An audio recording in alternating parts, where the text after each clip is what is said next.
Hello students, welcome back to spoken classes of CG Shiksha. I am Tarannum, your English educator from CG Shiksha, and today in this class we are going to read our next topic and the topic is past perfect tense.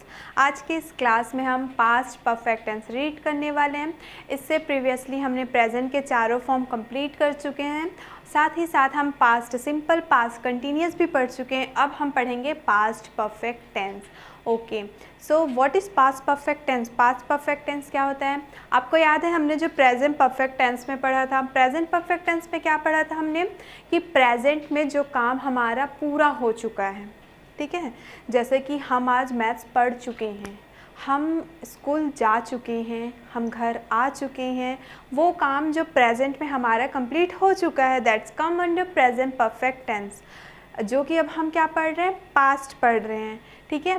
तो past में जो काम हमारा पूरी तरीके से complete हो चुका था वो आएगा हमारा पास्ट परफेक्ट टेंस में, ठीक है. जैसे कि मैं बोलूँगी कि कल मैं आप लोगों को प्रेजेंट टेंस पढ़ा चुकी थी, पास्ट मेरा हो गया और कल वो चीज़ मैं पढ़ा चुकी थी आप लोग को, दैट मीन्स कि वो काम मेरा कंप्लीट हो गया.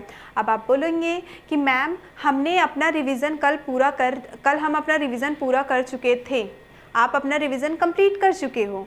दैट मीन्स यही है हमारा पास्ट परफेक्ट टेंस, जो काम हमने पास्ट में पूरा कर लिया था. Okay, so one by one इसका रूल्स, स्ट्रक्चर्स, सेंटेंसेस हम रीड करेंगे. Okay, this is sometimes called past of the past. The past perfect tense describes an already completed. जैसे कि अभी मैंने आपको बताया कि past perfect tense हमको ये बताता है कि जो काम हमने past में already पूरा कर लिया है, ठीक है. Activity in the past, past का एक्टिविटी बताएगा कि भूतकाल, बीते हुए कल में हमने जो काम पूरा कर लिया था. For example, she had met him before the party. वो उससे पार्टी से पहले मिल चुकी थी. I had eaten my lunch, मैं अपना लंच कर चुकी थी. They had submitted the amount, वे अपने अमाउंट को सबमिट, जमा कर चुके थे.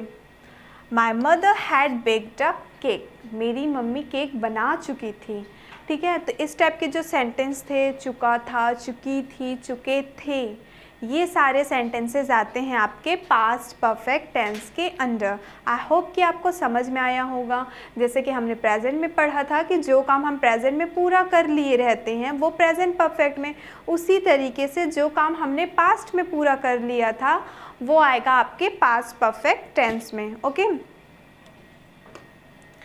सो सबसे पहले हम स्ट्रक्चर में देखते हैं. First of all, correct the spelling of structure. Okay, affirmative sentence का स्ट्रक्चर देखेंगे. तो अफर्मेटिव का क्या स्ट्रक्चर होगा? Subject plus head plus verb, third form and object. बहुत ही ईजी है स्टूडेंट्स याद करने के लिए, क्योंकि आप ऑलरेडी प्रेजेंट में पढ़ चुके हैं. प्रेजेंट में एक्चुअल में हमने as a helping verb has और हैव का यूज़ किया था.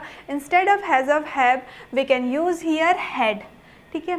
हैज़ और हैव को हमने प्रेजेंट में यूज़ किया था, पास्ट में हम कौन सा हेल्पिंग वर्ब यूज़ कर रहे हैं? हैड. बाकी देख सकते हैं आप पूरा का पूरा स्ट्रक्चर हमारा सेम है जो हमने प्रेजेंट में पढ़ा था, बस हमारा हेल्पिंग वर्ब चेंज हो गया है.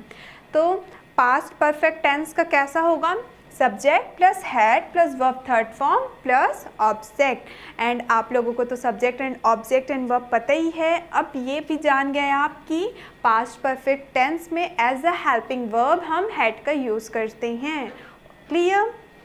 For example, John had eaten a cake before you arrived. आपके आने से पहले जॉन केक खा चुका था. हियर जॉन क्या है आपका? Subject. Had is a helping verb. Eaten is the verb third form.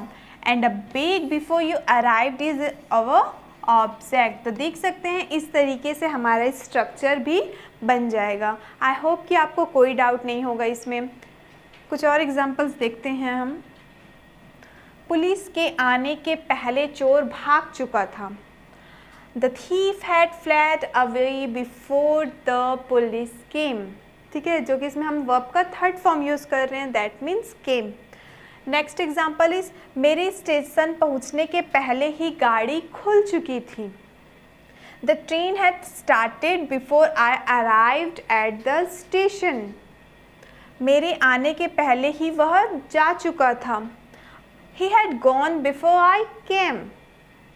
घंटी बजने के पहले मैं स्कूल पहुंच चुका था। I had reached school before the bell rang. जब हम लोग वहाँ पहुँचे तो दावत शुरू हो चुकी थी। When we reached there, the dinner had started. तो देख सकते हैं स्टूडेंट, सब में वर्ब का थर्ड फॉर्म यूज़ हुआ है और सब्जेक्ट ऑब्जेक्ट आपको पता ही है। और एज अ हेल्पिंग वर्ब हमने सब में क्या का यूज़ किया है? हैड का ही यूज़ किया है। I hope are you clear? Okay, अब हम देखते हैं हमारा नेगेटिव का स्ट्रक्चर। तो आप लोगों को पता ही होगा कि हमने इतनी बार रीड कर लिया। हम नॉट कहाँ पे लगाते हैं? एग्जैक्टली हम नॉट लगाते हैं हमारे हेल्पिंग वर्ब के जस्ट बाद। और इसमें हम हेल्पिंग वर्ब क्या का यूज़ कर रहे हैं? यस, हैड का यूज़ कर रहे हैं। सो हम हैड के बाद क्या लगाएंगे? नॉट लगाएंगे। तो क्या हो जाएगा हमारा? Had not. या तो आप चाहें तो उसको हैडंट भी लिख सकते हैं कॉन्ट्रैक्शन में। Okay, so the structure of negative past perfect tense is subject plus had not plus verb third form plus object. बस हमको क्या करना है? हैड के बाद में नॉट लगा देना है, हमारा नेगेटिव सेंटेंस भी बन जाएगा। For example, I had not seen this place before. मैं इससे पहले इस जगह को नहीं देख चुकी थी।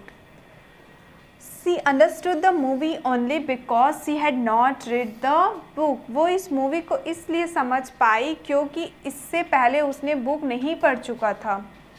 ठीक है, तो देख सकते हैं आप कि हमने क्या किया है? बस हेल्पिंग वर्ब के बाद में नॉट लगा दिया है, हैड नॉट। यहाँ पे भी हैड नॉट का यूज़ किया, हमारा नेगेटिव सेंटेंस भी रेडी हो गया। कुछ और एग्जांपल देखिए। पुलिस के आने के पहले चोर नहीं भाग चुका था। The thief had not fled away before the police came. ये वही एग्जाम्पल है जब भी हमने अफर्मेटिव में पढ़े हैं। बस हमको क्या करना है? हैड के बाद में नॉट लगाना है, हमारा नेगेटिव सेंटेंस भी रेडी हो जाएगा। सेकेंड इज, मेरी स्टेशन पहुंचने के पहले ही गाड़ी नहीं खुल चुकी थी। The train had not started before I arrived at the station. मेरे आने के पहले ही वह नहीं जा चुका था। He had not gone before I came. घंटी बजने के पहले मैं स्कूल नहीं पहुंच चुका था। I had not reached school before the bell rang. जब हम लोग वहाँ पहुँचे तो दावत शुरू नहीं हो चुकी थी। When we reached there, the dinner had not started. So students देख सकते हैं आप पूरा सेंटेंस एज इट इज़ हमने लिखा है। बस जो कि हम नेगेटिव सेंटेंस पढ़ रहे हैं तो हमने हैड के बाद में नॉट लगा दिया, हमारा नेगेटिव सेंटेंस भी रेडी हो गया। नेक्स्ट अब हम पढ़ेंगे हमारा interrogative. So the structure of interrogative is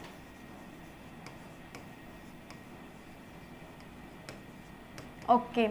तो देख सकते हैं हमको पता है कि इंट्रोगेटिव में हम क्या करते हैं? बस आप हेल्पिंग वर्ब को पहले लिख दीजिए, सब्जेक्ट को बाद में लिख दीजिए और क्वेश्चन मार्क लगा दीजिए। बाकी पूरा स्ट्रक्चर इसमें भी सेम रहता है, जैसे कि had plus subject plus verb third form and object. Subject को हमने बाद में लिख दिया और हेल्पिंग वर्ब को पहले लिख दिया, हमारा इंट्रोगेटिव भी रेडी हो गया। फॉर एग्जाम्पल देखिए, had I seen this place before. क्या मैं इस जगह को पहले देख चुकी थी? Had she read the book? क्या वो बुक पहले पढ़ चुकी थी? Had we booked in advance? क्या हम एडवांस में बुक हो चुके थे? इस तरीके से हम इजली इंट्रोगेटिव बना सकते हैं। और स्टूडेंट्स इसमें तो कंफ्यूज होने के लिए भी कोई चीज़ नहीं है।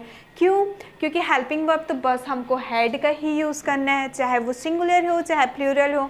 तो इसमें तो आप लोगों को कन्फ्यूज़न बिल्कुल नहीं होगा क्योंकि हमारे पास एक ही हेल्पिंग वर्ब है, हैड। जहाँ भी आ रहा है पास्ट परफेक्ट टेंस मीन्स हमको हैड ही लगाना है। ओके, कुछ और एग्जाम्पल्स देखते हैं हम इंट्रोगेटिव का। क्या पुलिस के आने के पहले चोर भाग चुका था? Had the thief fled away before the police came? क्या मेरे स्टेशन पहुंचने के पहले ही गाड़ी खुल चुकी थी? Had the train started before I arrived at the station? क्या मेरे आने के पहले ही वह जा चुका था? Had he gone before I came? क्या घंटी बजने के पहले मैं स्कूल पहुंच चुका था? Had I reached school before the bell rang. So आप देख सकते हैं कि ये भी वही सेंटेंस है और बहुत ईजिली हमने इसको बना लिया, क्योंकि हमने क्या किया, सब्जेक्ट से पहले जो हमारा हेल्पिंग वर्ब है हैड उसको लिख दिया, देन उसके बाद सब्जेक्ट और एज इट बाकी सारे सेंटेंसेस और लास्ट में क्वेश्चन मार्क, और इस तरीके से हमारा इंट्रोगेटिव सेंटेंस भी बन चुका है। अब एग्जाम्पल्स देखते हैं हम पॉजिटिव, नेगेटिव और इंट्रोगेटिव मीन्स क्वेश्चंस का। पॉजिटिव मीन्स आपका अफर्मेटिव है और क्वेश्चन मीन्स आपका इंट्रोगेटिव है। जैसे कि आई हैड स्टार्टेड, मैंने चालू किया था। आई हैड नॉट स्टार्टेड, या फिर आप इसको क्या लिख सकते हैं, आई हैडंट स्टार्टेड, मैंने चालू नहीं किया था। हैड आई स्टार्टेड, क्या मैंने स्टार्ट किया, क्या मैं स्टार्ट कर चुकी थी। सब में क्वेश्चन मार्क लगाना है हमको क्वेश्चन वाले सेंटेंस में। You had started, तुम चालू कर चुके थे। You had not started, had you started। उसी तरीके से he had started, he had not started, had he started, she had started, she had not started, had she started, it had started, it had not started, had it started, we had started, we have not started, had we started, you had started, already हम पढ़ चुके हैं। you hadn't started, had you started, they had started, they had not started, had they started। तो इस तरीके से आप देख सकते हो, जो अफर्मेटिव है बस हैड के बाद में नॉट लगाया, हैड नॉट नेगेटिव बन गया। और अफर्मेटिव में देख सकते हो पहले हमने क्या किया, पहले हमने हेल्पिंग वर्ब को लिख दिया और सब्जेक्ट को बाद में, had they started and question mark, तो इजली हमारा इंट्रोगेटिव भी बन गया। ओके, आई होप कि आपको अफर्मेटिव, नेगेटिव और इंट्रोगेटिव क्लियर हो गया होगा। अब नेक्स्ट आएगा हमारा नेगेटिव इंट्रोगेटिव। ये भी बहुत इजी है। इंट्रोगेटिव का तो स्ट्रक्चर पूरा सेम है, बस हमको क्या करना है, सब्जेक्ट के बाद में नॉट लगा देना है, तो हमारा नेगेटिव इंट्रोगेटिव भी बिल्कुल रेडी हो जाएगा। देखते हैं इसका स्ट्रक्चर हम। Had plus subject plus not plus verb third form plus object. या तो हम इसको सेकेंड रूल के अकॉर्डिंग अगर देखें तो हम इसको क्या लिख सकते हैं, हैडंट लिख सकते हैं, then subject plus verb third form and object and question mark. तो इस तरीके से हमारा नेगेटिव इंट्रोगेटिव भी बन जाएगा। आप लोगों को तब याद हो गया होगा कि नेगेटिव इंट्रोगेटिव के लिए हमको कुछ नहीं करना है, बस इंट्रोगेटिव का स्ट्रक्चर रहेगा और सब्जेक्ट के बाद में नॉट लगा देना है, हमारा नेगेटिव इंट्रोगेटिव भी बिल्कुल रेडी हो जाएगा। ओके, कुछ एग्जाम्पल्स देखिए आप। क्या पुलिस के आने के पहले चोर नहीं भाग चुका था। Had the thief not fled away before the police came। देखिए आप, पूरा इंट्रोगेटिव का है, बस सब्जेक्ट के बाद में हमने नॉट लगा दिया है। क्या मेरे स्टेशन पहुंचने के पहले ही गाड़ी नहीं खुल चुकी थी। Had the train not started before I arrived at the station। क्या मेरे आने के पहले ही वह नहीं जा चुका था। Had he not gone before I came। And the next is, क्या घंटी बजने के पहले मैं स्कूल नहीं पहुंच चुका था। Had I not reached school before the bell rang. So students, negative interrogative भी बहुत ही ईजी है। इंट्रोगेटिव अगर आपको समझ में आ गया है तो ये तो आसानी से बन जाएगा, क्योंकि इसमें क्या चेंजेस हैं, ये सब्जेक्ट के बाद बस हमको नॉट लगाना है। अब एट लास्ट हम चारों सेंटेंस के स्ट्रक्चर एक साथ देख लेते हैं, ताकि थोड़े मोड़े जो आपके डाउट बचे होंगे वो भी क्लियर हो जाएंगे। Okay, so the structure of affirmative is subject plus had plus verb third form and object, and the structure of negative is subject plus had plus not plus verb third form plus object। यहाँ से आप clear देख सकते हैं, सारे structure हमने एक साथ लिखे हैं, आप क्लियर देख पाएंगे कि नेगेटिव में क्या चेंजेस हैं। तो हेड के बाद में बस नॉट लगा है। सिमिलरली इंट्रोगेटिव में क्या चेंजेस हैं, तो हमने हेल्पिंग वर्ब पहले लिखा है then subject, had plus subject plus verb third form plus object, जो कि आपका ये इंट्रोगेटिव है, तो लास्ट में क्या लगेगा आपका क्वेश्चन।